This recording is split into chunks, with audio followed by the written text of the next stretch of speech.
When people think about the horrors of the Holocaust, they often remember names like Auschwitz, Treblinka, or Dachau. These were massive, industrialized death factories. But there was another place, one that started small and quietly grew into something just as cruel, if not more so. This place was called Stutthof. Hidden deep in a quiet forest near the Baltic Sea in northern Poland, it became one of the most brutal and overlooked concentration camps of the Nazi era. Stutthof began not as a killing center, but as a temporary detention camp. When Nazi Germany invaded Poland on the 1st of September in the year 1939, the goal was not only to take land, but to crush the Polish spirit. The following day, on the 2nd of September, the Nazis opened Stutthof near a small village called Stutthovo, around 20 miles from the city of Gdansk. At that time, the camp was very basic, just barbed wire, wooden fences, and a few barracks. But even from the beginning, it had a cruel purpose. It was meant to break the will of the Polish people. The first prisoners sent there were not criminals or soldiers. They were teachers, Catholic priests, lawyers, university professors, and community leaders. In other words, they were the voices and minds of Poland. The Nazis believed that by destroying the leaders, they could control the rest of the people more easily. These early prisoners faced terrible conditions: little food, no medical care, freezing temperatures, and regular beatings. Many of them never left. As the war dragged on, Stutthof changed. In the year 1941, the control of the camp passed into the hands of the SS, the infamous Nazi paramilitary group that ran most of the concentration camps across Europe. This change marked a turning point. Stutthof was no longer just a prison. It became a machine designed for mass suffering and extermination. That same year, the camp expanded. New barracks were built, fences were strengthened, and new zones were added. One part of the camp remained for labor and housing, but another new section was built specifically for killing. This is where the gas chamber and crematorium would later be added. What made Stutthof particularly terrifying was its flexibility. It was not built to do just one thing. It could imprison political enemies, torture them, force them to work, and then kill them, either slowly through starvation and illness, or quickly through bullets and gas. This made it an all-purpose camp, a place where anyone the Nazis wanted to erase could be sent. Unlike some of the more industrial camps in Germany and Austria, Stutthof had a more chaotic and raw kind of cruelty. It did not rely on rail systems and endless paperwork. The violence here was often more direct, more personal. Guards beat prisoners with their own hands. People were shot in the back of the head while standing in line. Women were dragged out of their barracks without warning and sent to die in the gas chamber. There was no logic, only terror. As the war widened, so did the prisoner population at Stutthof. Jews began to arrive in larger numbers, especially after 1942, when the Nazi regime launched its so-called final solution, the plan to murder all Jews in Europe. Many of the Jews who arrived had already survived life in ghettos or other camps. They were starving, sick, and mentally broken. At Stutthof, their suffering continued. Those who were not strong enough to work were sent directly to their deaths. Even those who could work were often beaten or worked to death within weeks. Stutthof was also unique in the way it welcomed victims from across Europe. It held not only Polish citizens, but also Soviet prisoners of war, Roma families, homosexual men, Jehovah's Witnesses, and even children. There were over 40 subcamps connected to Stutthof, scattered across present-day Poland, Latvia, and Estonia. These subcamps were used for forced labor in factories, farms, and shipyards. The prisoners there were treated as disposable tools, nothing more. The winter months were especially cruel. Prisoners had to survive in thin clothing, sometimes just simple uniforms with wooden clogs for shoes. In the cold, feet would freeze. In the summer, the sun would beat down, and prisoners would collapse from exhaustion. There was no mercy. Guards often killed people on a whim, just to make a point. One of the most disturbing facts about Stutthof was the presence of female SS guards. While many Nazi camps had female staff, Stutthof had over 130 women who directly participated in beatings, killings, and gas chamber selections. Some of them became infamous for their cruelty. They were not just following orders, they seemed to enjoy their power. By the time the gas chamber was added in 1944, the camp had already taken thousands of lives. But the addition of chemical extermination marked its full transformation into a death camp. Victims were told they were going to take a shower. Then they were locked inside a small room, just 8 square meters in size. Zyklon B pellets were dropped in from above. Within minutes, everyone was dead. Their bodies were then burned in the nearby crematorium, which ran day and night.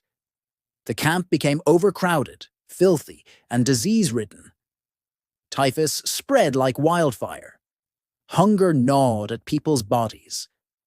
Many prisoners were so weak they could not even stand up. Dead bodies piled up faster than they could be buried or burned. The smell of death was everywhere. Stutthof was not just a place of killing. It was a place where hope was destroyed, where humanity was stripped away layer by layer. It was where people from across Europe, people who had done nothing wrong but exist, were sent to vanish without a trace. What makes Stutthof even more tragic is how forgotten it became after the war. While the names of other camps became symbols of the Holocaust, Stutthof faded into the background. Yet more than 110,000 people passed through its gates. Over 65,000 of them never came out. Most died in silence, without graves or names. Today's Stutthof is a memorial. Some of the original buildings still stand.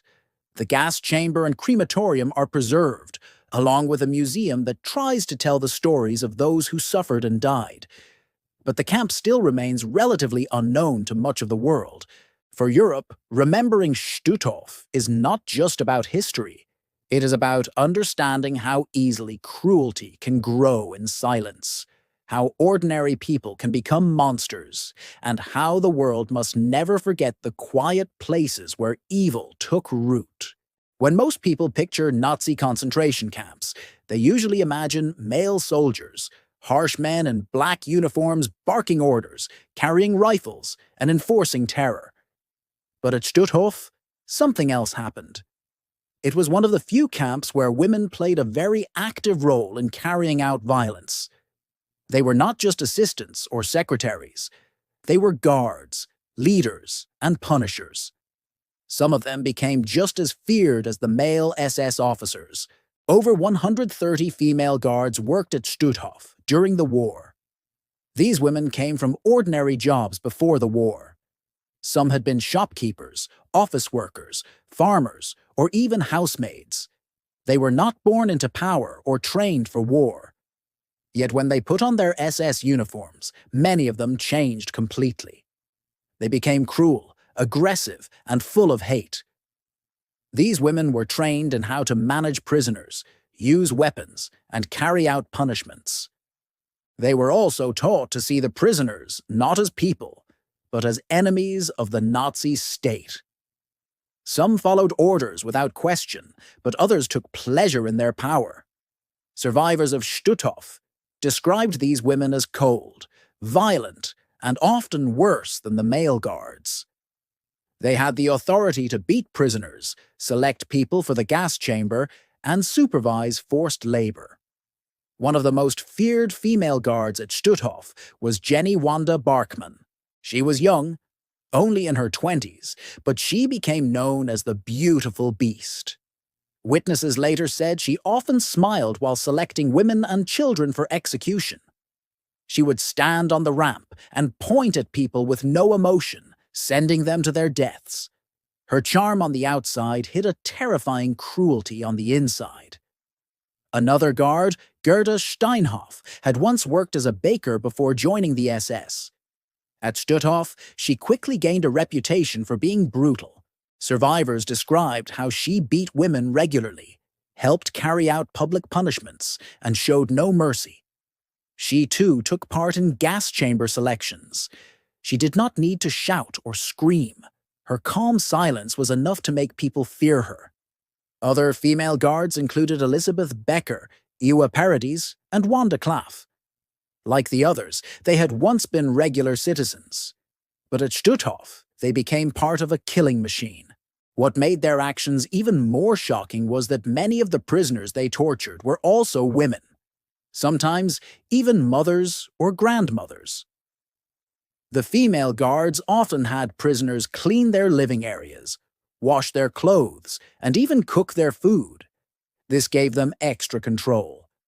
If a prisoner made a mistake or worked too slowly, she could be punished without reason. Some guards enjoyed this control and abused it often. But cruelty at Stutthof was not just physical. It was also psychological. Prisoners never felt safe. The fear was constant, from morning until night. There were no clear rules. A person could be punished for looking tired, walking too slowly, or speaking without permission. Some were beaten just for standing crooked during roll call. There were no warnings, and there was no forgiveness. Every part of life in the camp was meant to break the spirit. Prisoners woke up in freezing rooms, slept on hard wooden planks, and had almost nothing to eat. Breakfast might be a weak cup of coffee substitute. Lunch was usually watery soup, often made from rotting vegetables. Dinner might be a small slice of bread with margarine, if anything at all. The total amount of food was far below what the human body needed to survive. People were always hungry, and the hunger was not just painful. It made people lose hope. Some prisoners tried to steal extra food, but if they were caught, they were beaten or killed. Others gave up and stopped eating altogether. Many of them died quietly in their bunks. The cold was another form of torture. Stutthof was located in northern Poland, where winters are long and brutal.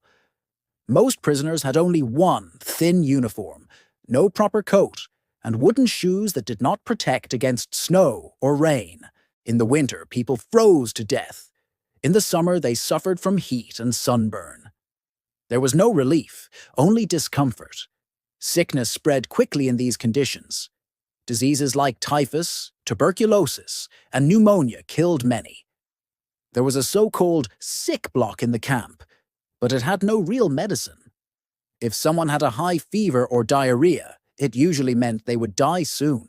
Sometimes, guards used illness as an excuse to send people to the gas chamber or the deadly back rooms where silent executions took place. One of the most disturbing things about Stutthof was that it created a world where prisoners began to fear not just death, but hope. If someone seemed too healthy or strong, they might be picked for harder labor or even cruel medical tests. If someone made friends, they risked losing them the next day. It was a place where trust disappeared, and everyone had to focus only on survival. Some prisoners tried to keep their minds alive by remembering songs, poems, or family memories. Others whispered prayers at night, or shared small pieces of bread with weaker people around them. These tiny acts of kindness were dangerous, but also powerful. They reminded people that they were still human, even in a place designed to take their humanity away. One thing that surprised many after the war was how ordinary many of the Stutthof guards seemed. During the post-war trials, many of the women said they were just following orders. They claimed they had no choice, that they were just part of a system. But survivor testimonies told a different story. Many remembered how some guards acted with enjoyment, how they laughed while beating someone, or smiled while pointing people to their deaths. In April of the year 1946, 13 former guards from Stutthof went on trial in the city of Gdansk.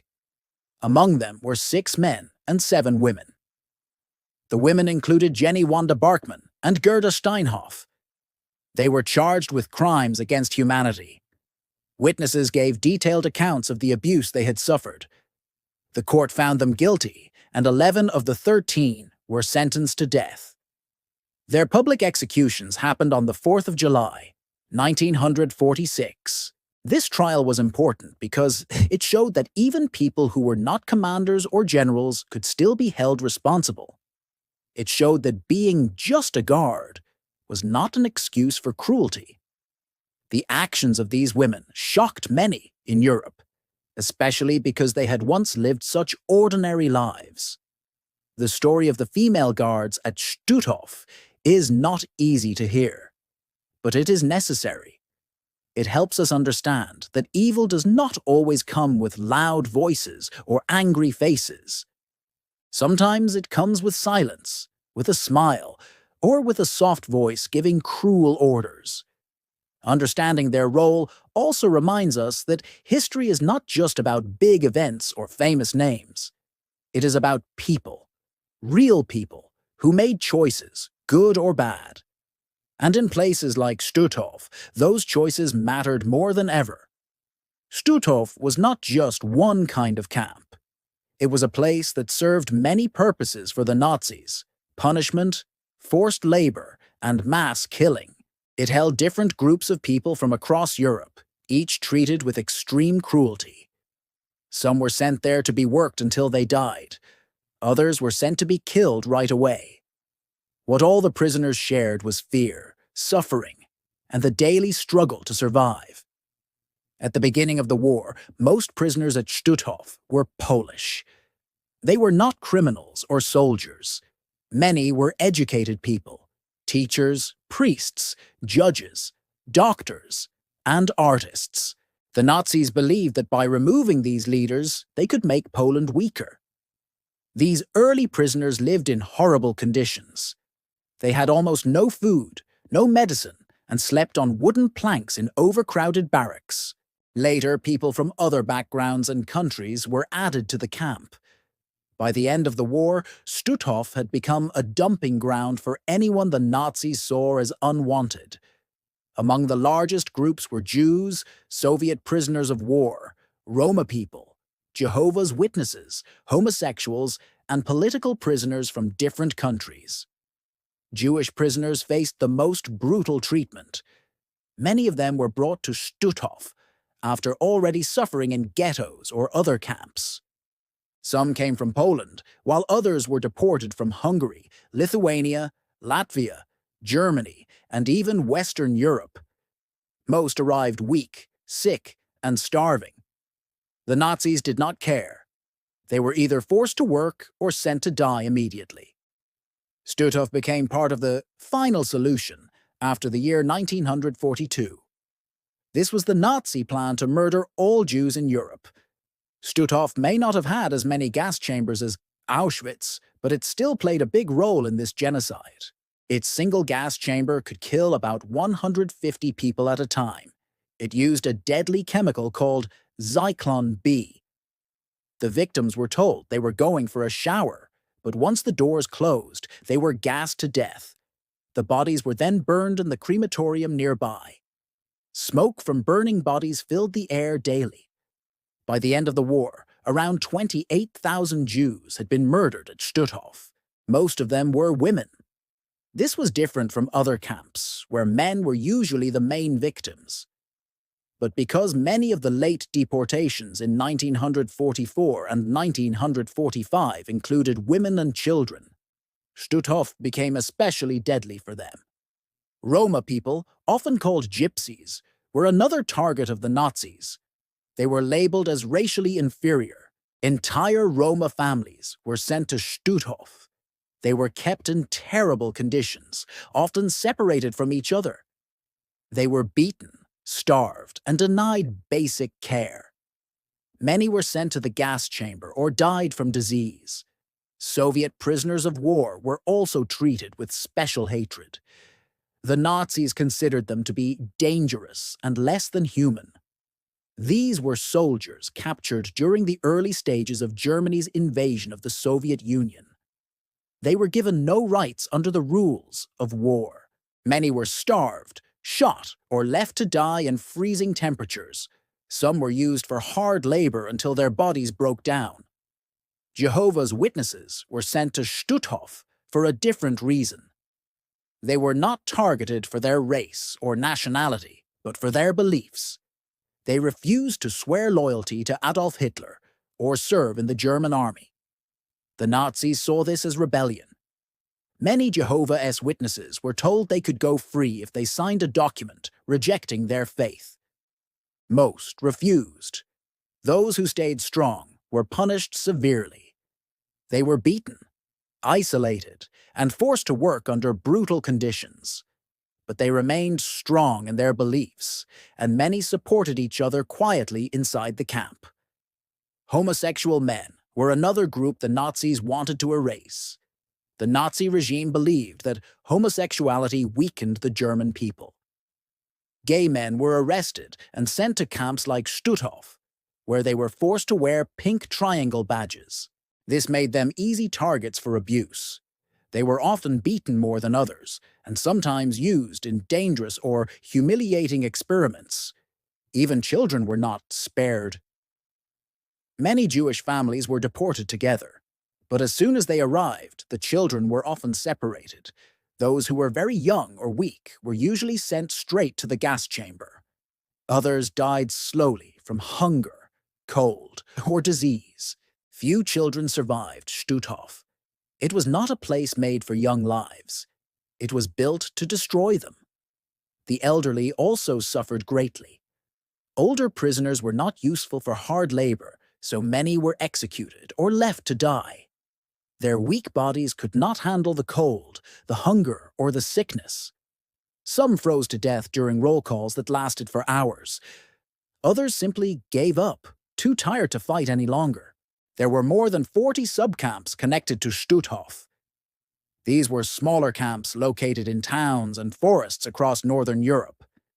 Prisoners were sent there for forced labor. They worked in farms, factories, and shipyards. Some were made to cut down trees and carry heavy logs with their bare hands.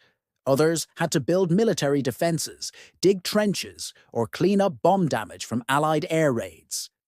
One of the worst subcamps was in a place called Heiligenbeil, in what was then East Prussia. Prisoners there had to remove rubble after bombings, sometimes with no tools at all. They carried dead bodies out of destroyed buildings and dug through dangerous wreckage. If they worked too slowly, they were beaten or shot. Another cruel camp was near Elbląg, where prisoners dug anti-tank ditches in freezing weather. Some stood for hours in ice-cold mud, their feet turning blue. Many died of hypothermia. In all of these places, the guards showed no kindness. Beatings were normal. Some prisoners were tied to trees and left to freeze. Others were killed just to set an example. It was a system built on fear, pain, and control. Despite all this horror, many prisoners still tried to keep hope alive. They helped each other in small ways, sharing scraps of food, saying prayers, or offering a kind word. These small acts of courage helped some people survive, even in the darkest conditions. The Nazis saw these prisoners as less than human. But inside the camps, many people held on to their humanity. They sang songs in whispers, remembered family traditions, or kept their faith. Even when surrounded by death, they found ways to feel alive. This spirit, though often broken, was never fully destroyed. After the war, many survivors spoke about what they had seen and experienced. Their stories helped the world understand what had happened at Stutthof. But still, many people do not know the full truth. While names like Auschwitz and Bergen-Belsen are remembered across the world, Stutthof remains in the shadows. The lives lost, they were just as real. The pain was just as deep. The victims came from many different walks of life, but they all shared one thing. They were caught in a system of hate, and they paid the ultimate price. Stutthof reminds us that genocide does not need to happen in giant industrial settings. It can happen in a quiet forest. It can happen in a small camp. It can happen wherever hate is allowed to grow unchecked. As the war neared its end in early 1945, the Nazi regime began to collapse. The Soviet Red Army was advancing from the east, pushing through Eastern Europe with heavy force. German soldiers were retreating, and Allied forces were closing in from the west. The Nazi leadership knew that their crimes were about to be uncovered. In a last attempt to hide their actions, they started shutting down concentration camps. But instead of setting prisoners free, they made a final and deadly choice. Forced evacuations known as death marches. At Stutthof, the situation was already at its worst. The camp was overcrowded, food was nearly gone, and disease was spreading fast. In the final months of 1944, thousands of new prisoners were brought in from other camps that had been closed. These included survivors from places like Auschwitz, Riga, and Kaunas. The new arrivals were weak, sick, and starving. There was no room for them. Barracks built for 100 people now held 3 times that number. Conditions were not just poor, they were unbearable. By January of 1945, Stutthof had reached its breaking point. The camp could not support life any longer. The guards, fearing that the Soviets would arrive and discover the truth, began evacuating the camp. Around 50,000 prisoners were forced to march west through snow-covered forests and destroyed villages. The marches happened without food, proper clothing, or shelter. People walked for days and nights through ice and mud. Anyone who stumbled, stopped, or looked too weak was shot on the spot. These marches were not about moving people. They were about killing them slowly. Prisoners froze to death in the cold. Some collapsed from hunger or sickness. Others were left behind, their bodies later found by local villagers. Some survivors remembered walking over frozen corpses. There were reports of wild dogs eating the dead. The fear, pain, and silence were overwhelming. The route of the marches varied, but many ended in places like Lauenburg or other camps, deeper inside German territory. Some prisoners were loaded onto trains, but these transports were not safer. They were packed so tightly that people could not sit down. The cars were unheated, and many died before the train even reached its destination. Of the 50,000 prisoners who were forced to march from Stutthof, more than 25,000 died. Some were shot, some froze, and many simply could not go on. These marches were among the cruelest acts of the Holocaust. They showed the level of evil the Nazis were willing to reach, even in the final days of the war. Meanwhile, back at the main camp, only the weakest remained. These were the prisoners who could not walk, those who were too sick, too injured, or too young. When the Soviet army finally arrived on May the 9th, 1945, they found a ghost camp. There were only about 100 prisoners left alive. Many were hiding in corners, barely breathing.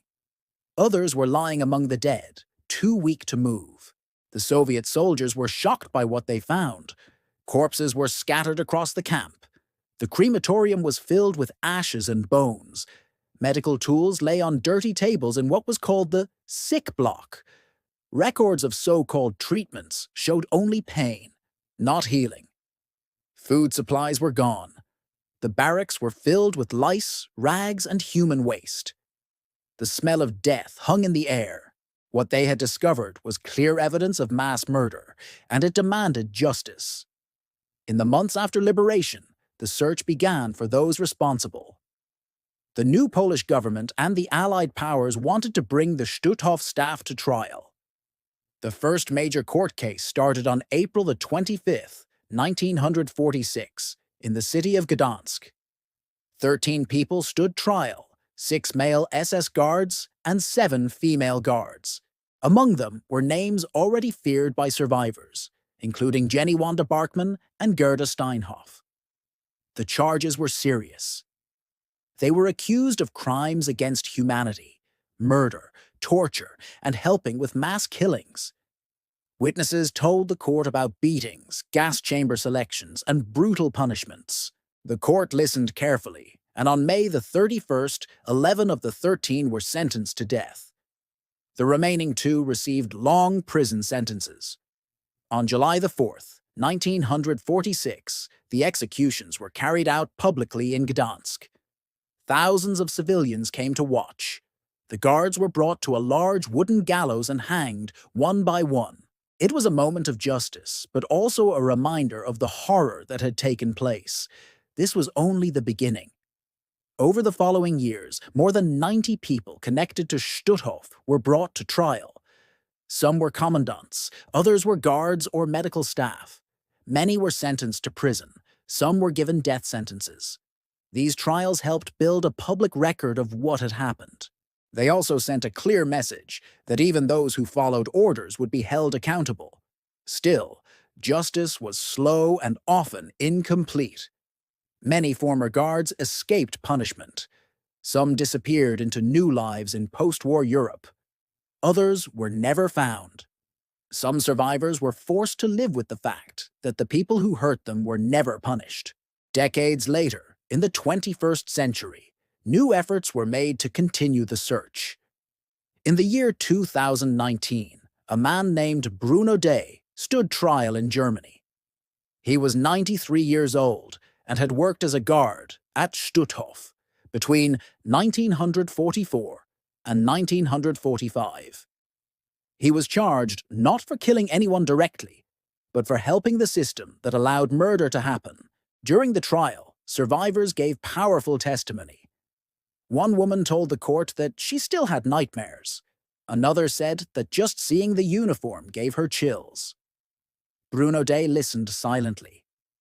In the end, the court found him guilty and gave him a 2-year suspended sentence.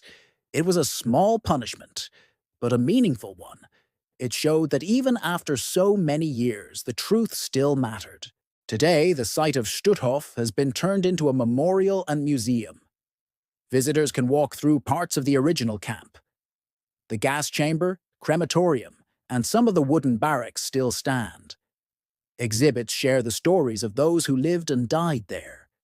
Photographs, letters, and objects left behind help tell a story that words alone cannot fully explain. Each year, people from around the world visit the site to learn and to remember. For many, it is their first time hearing about Stutthof. The camp remains less known than Auschwitz or Treblinka, but that does not make it less important. The victims of Stutthof deserve to be remembered. Their lives were stolen, their voices silenced, and their bodies burned or buried in unmarked graves. But their memory lives on, in the testimonies of survivors, in the records kept by the Nazis, and in the quiet grounds of the camp itself. The story of Stutthof teaches us something important. Evil does not always come loudly. Sometimes it grows in hidden corners. Sometimes it hides in uniforms, in silence, in everyday faces. And if we are not careful, it can happen again. This is why remembering places like Stutthof is not just about the past. It is about the present and the future. It is about warning signs, human choices, and the courage to say no to hate. It is about teaching the next generation what can happen when people stop caring, when power goes unchecked, and when the world looks away. Stutthof may be forgotten by many, but for those who lived through it, and for those who choose to learn its history, it will always be a place that matters.